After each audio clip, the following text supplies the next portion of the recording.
everyone, welcome back. We're diving deep today, really deep. Indeed. Yeah, into a book that's all about, well, winning.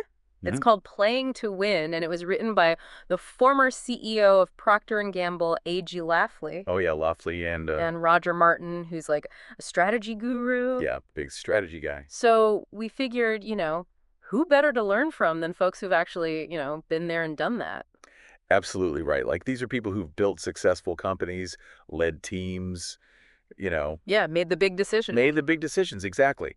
And they've actually, like, written down their playbook in a way. Yeah. So we're going to break it down for you. This is like your cheat sheet to understanding how companies make those like crucial decisions, the ones that really make or break them. Yeah, and how you can apply that same strategic thinking, even if you're not running, a Fortune 500 company. Right. Like whether you're an entrepreneur or just trying to, climb a ladder at your current job, Exactly. this stuff's super relevant. As So our mission today, right, is to kind of take the core of playing to win, all those big ideas, and make them like practical for you. yeah, actionable. Actionable, yeah.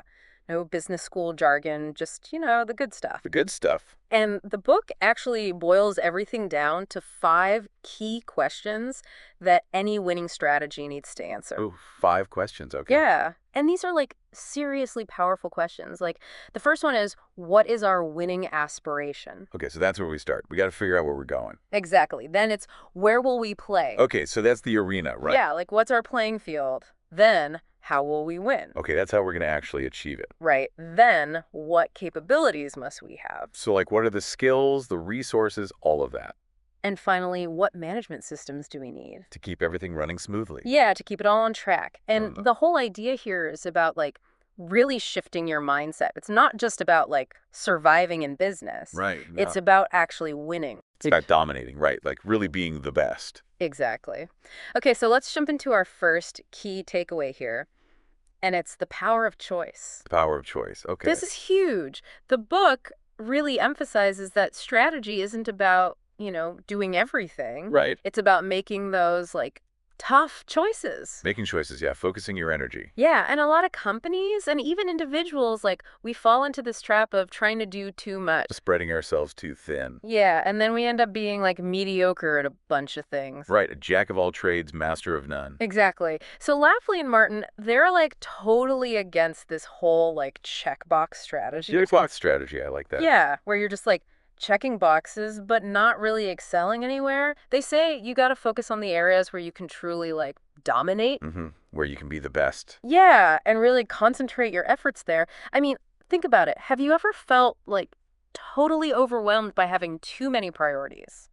Oh, all the time. Right. Like, Yeah. you're trying to do everything and you end up doing nothing well. Totally. And this framework, it's like a way to get out of that trap. It helps you prioritize, Yeah. right? Like, Yeah. focus on what really matters. Okay, so that brings us to the second, like, super important question, where to play. Where to play, okay. It's just as important as figuring out how you're going to win. Mm-hmm. So choosing the right battlefield. Exactly. And they use Procter & Gamble as an example. Okay, so how does that work? So under Lafley, P&G made this very deliberate choice to focus on certain markets, like beauty and baby care. Okay, yeah, makes sense. Right.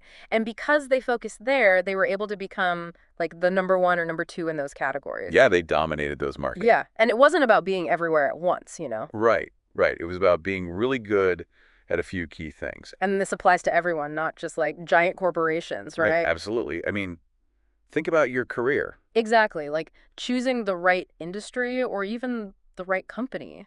Yeah, yeah. Or even, like, within your company, the right team to join.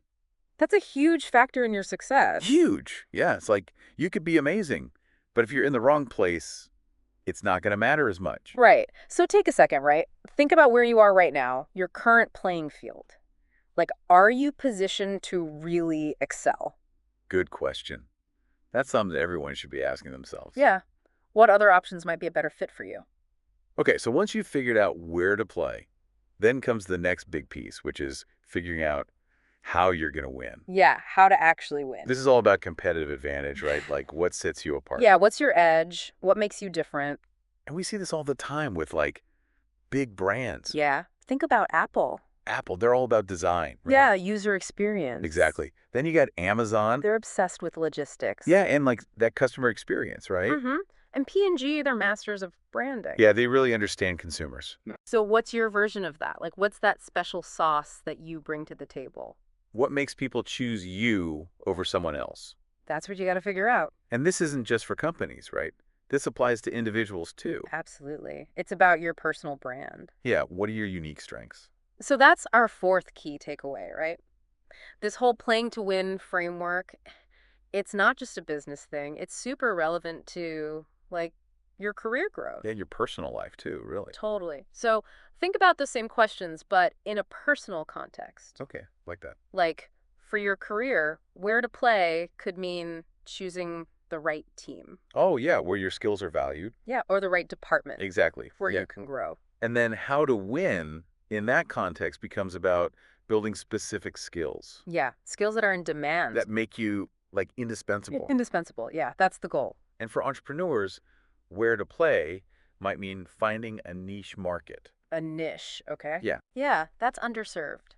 And how to win could be about offering something totally unique. Something different, something no one else is doing. Exactly. It's about, like, carving out your own space where you can be the best. The best. Yeah.